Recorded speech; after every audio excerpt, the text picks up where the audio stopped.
Good morning, boys and girls, and happy Wednesday. We are already halfway through our week. Luckily, we had Monday off, so it's a short week this week. You guys did awesome yesterday for your benchmark testing. I know it was not easy, and it's really hard when we're not in the same room together taking these tests, but you guys did a really great job.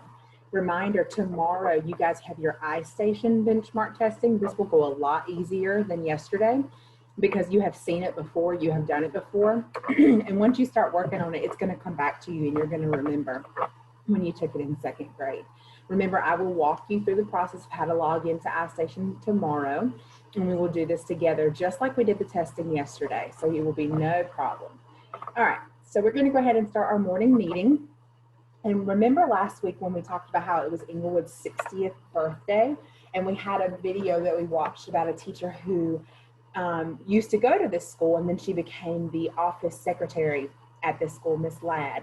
So we're going to watch a video today, and this video is featuring a person named Barbara Batts, and we're going to watch her video and find out what she has to do with Englewood.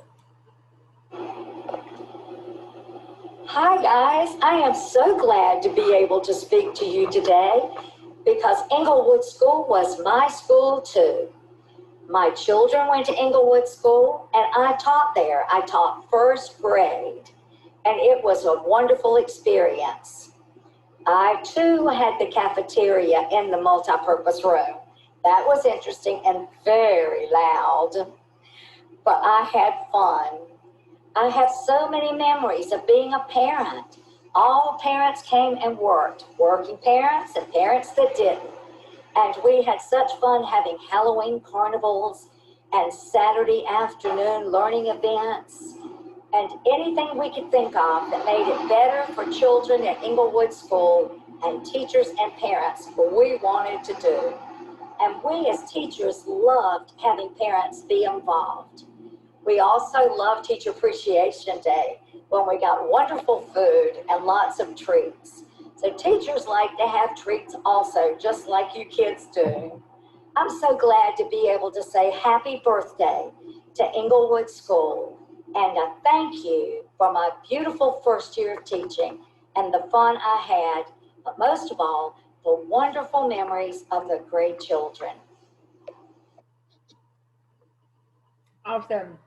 So that was a video just talking about someone who also went to this school and then participated in teaching in this school. So it's really cool to see and hear their stories from such a long time ago. All right, so today's lesson is kind of still focusing on thank you, Mr. Falker. We're going to kind of wrap up that story because on Friday, you guys have your reading test on that story. And by now we have read this story multiple times. I have posted a read aloud for you guys to rewatch if you need to. So this is going to be a comprehension test to see what you remember from this story. So today we are going to focus on Trisha and her feelings and character traits like we've been talking about. But today we're going to put it into writing. So I'm going to share my screen again with you, and I'm going to show you the slideshow that I need to show you to kind of set you up for what you're going to be doing today for your independent assignment. So we've talked about essential questions, focusing questions, content framing questions, craft questions, lots of questions. But today what I really want us to focus on is what does reading mean to Trisha, and thank you, Mr. Falker. So this is our focusing question. This is what we're focusing on right now. Our essential question, though, that a big question is how does reading help us build knowledge? That's the question for the whole module. That is something that by the end of the week, you will be able to answer that. You'll be able to tell me how reading has helped build your knowledge these past 2 weeks.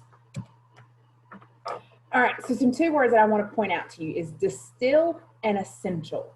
The meaning of distill is to find the most important part, and essential means very important. So how do these 2 words relate to each other? Think about that for a second.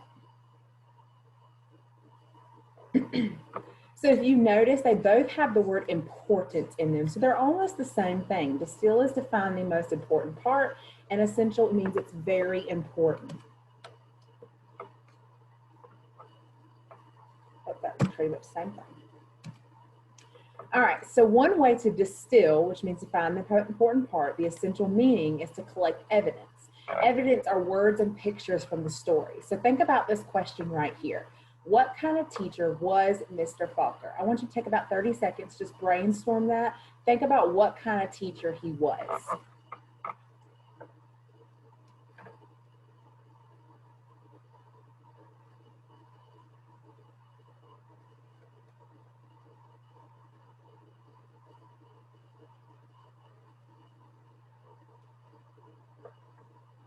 All right, so what kind of teacher was Mr. Faulkner? Some things you could have said were kind, nice, helpful.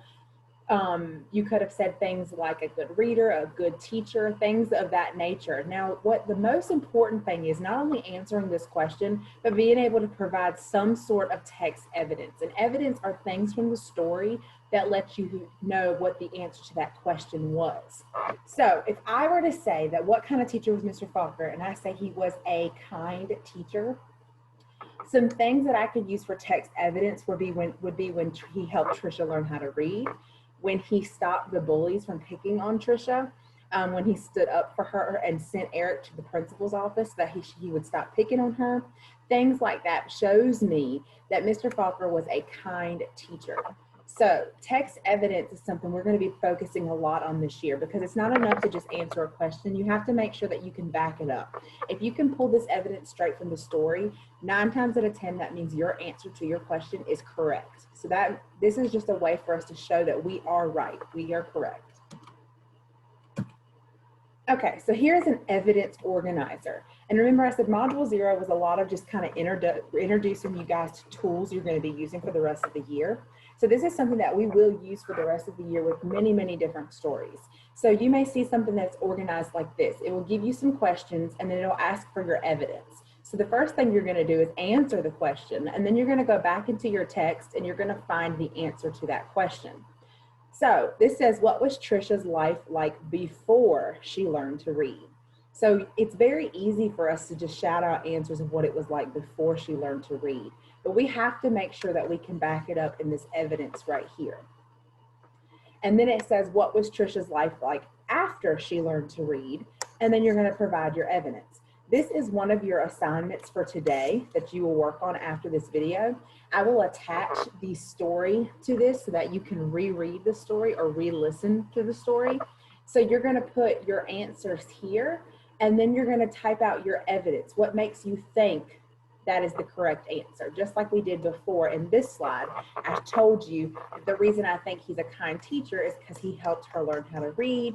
He sent the bullies to the principal office. That was my evidence. So whatever you put right here, you need to make sure that you give evidence from the story. So this organizer is one of your assignments for today, and you will work on it once you finish with Miss Lee's class today and during your independent time. Now, this is something called a chalk talk, and we're not going to do the whole thing, but we're going to do a little bit of this. It's a routine where we kind of just respond to the questions on chart paper. If you were in front of me, we would be doing it on a Post-it or maybe on a piece of notebook paper since we're not in class. But when you're in class, we'll have big chart paper that we would normally write these questions or answers on. So these right here are called sentence frames, and we've talked about those many, many, many times. So sentence frames kind of set you up for what you're supposed to be answering. They kind of give you some help. So they're just kind of leaving out a few words. So if you read this and just fill it in, then you would have your whole sentence built.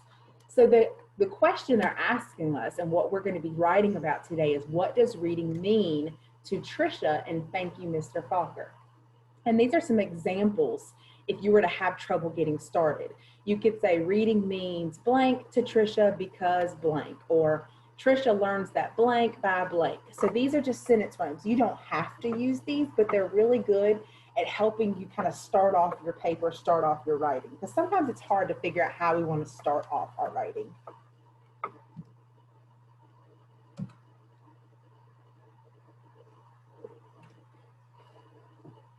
Okay. So this is the one I want you to pay attention to right here. So this is our lesson for today, what we're going to be doing today. This is the second part of your assignment for today. So the first part is you're going to do that text organization, evidence organization, chart, and then you're going to also do a writing prompt. The writing prompt is real simple. It's fill in the blank.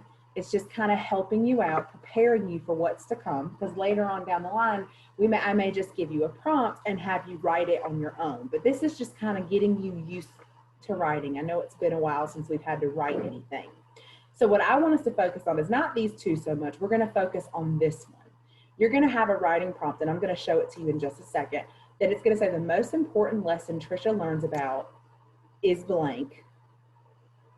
Oh, excuse me, about blank. And then I went ahead and gave you the answer for that. So the most important lesson Trisha learns about reading is blank. And then you're going to say, I know this because blank. So your writing prompt is already going to have this stuff written. You just have to fill in the blanks based on what you've read. So we're going to look at the evidence organizer. Once you use this, once you complete this, excuse me, you will be able to use this to figure out the writing prompt. And let me show you what that writing prompt looks like. So once again, you're going to go to your Google Classroom. You're going to go to block 1 or block 2, depending on which block you are, and you click on classwork. Now, it is not scheduled yet because it will not be scheduled until your time to get on tomorrow. But you will have your thank you, Mr. Falker writing prompt, and you will also have your evidence organizer. It's not up here just yet, but it will be for tomorrow. So the evidence organizer was those 2 questions where you had to give the evidence from the text. I will attach the story once again so you can rewatch it or you can re-listen to it. But this is the one that's your writing prompt. So remember, when you click on it, you have to click on the Google Doc, so that way you can complete it. And once you open it up, it's going to open this up to you. And it says, what is the essential meaning of thank you, Mr. Falker? Use the handout 4A, which is the organizer you're going to be completing, and the sentence frame below to answer the question. So use that organizer. Do your organizer first. It will help you out. So this is the same thing I just read to you guys, but we wrote it in a different way. It says the most important lesson Trisha learns about knowledge, excuse me, I said reading earlier, it's knowledge, is, so what did she learn about knowledge? This is where you're going to answer that question. And then you're going to say, I know this because, and then give me your reason. This is where you're going to give me that evidence from the story. So it's really important that you go back and re-listen to that story. This will also help you because Friday, you will have that test on this story. So if you go back and rewatch and re-listen to it, it's going to help you out remembering that story better. Okay? So once again, you have this as your independent assignment today for me, as well as your evidence organizer. You will be doing both of these. I suggest you do this one first, watch the story, do this, and then complete your writing prompt. That's going to really help you complete that writing prompt if you do this and rewatch the story again. Okay? So this is a real short lesson. It's not super hard, just a lot of just wrapping up the story, kind of finishing it out. I will be available all day today. If you have questions, email me, dojo me if you need to. And I would like to let you know that the rest of the day is still going to run as scheduled. As far as live lessons, there won't be a whole lot of those. It will be more so watching videos, doing assignments. So you will log in for Miss Lee's class through Google Classroom today instead of going to Zoom. When you reach Miss Lee's class, you're going to either watch a video she has given, or she might have some assignments for you to work on as well. And then the same thing for specials, because testing is going on this week. Specials teachers are not having live lessons. They are having assignments for you to work on. So when you log on to Google Classroom, you will work on those there. So like I said, I will be available. I will be online all day. I will be at my computer. I'll be at Dojo. So if you have any questions, if you're not sure how to complete anything, you can feel free to reach out to me. So I hope you guys have a wonderful Wednesday. I will see you guys tomorrow for your iStation testing. So please make sure you log in on time so we can get started on time tomorrow. All right. See you guys tomorrow. Have a good day.